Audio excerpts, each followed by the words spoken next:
তো বন্ধুরা, সিমুই ও ল্যাচ্চা আমার দুটো রেসিপি রান্না হয়ে গেছে।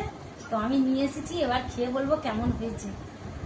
তো দেখতে তো দারুণ লাগছে, সব বন্ধুদের দেখাও ভিডিও করে।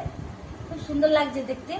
সিমুইটা একদম শুকনো, বেশ ঝরঝরে মতো করেছি, ঘাঁটা ঘাঁটা করিনি, শুকনো একদম বেশ এই যে একদম ঝরঝরে, একদম ঝরঝরে হয়েছে। তো এটা এরকমই ঝরঝরে খায়।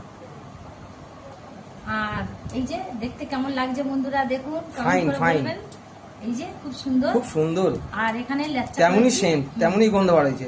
আর এখানে ল্যাচ্চা জাল দিয়ে নিয়েছি। ল্যাচ্চা এই দুধ আছে, বড় প্লেটের 1 প্লেট।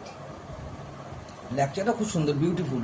হ্যাঁ, তো আমি এই বাটির মধ্যে তুলে নেব, এবার খাবো। এই প্লেটের মধ্যে নেব, ল্যাচ্চাটা প্লেটের মধ্যে নিলে দেখতে ভালো লাগে। নেব, দেখতে কেমন লাগছে বন্ধুরা কমেন্ট করে বলবেন। তো এই চামচ নিয়েছি, খেয়ে বলবো কেমন।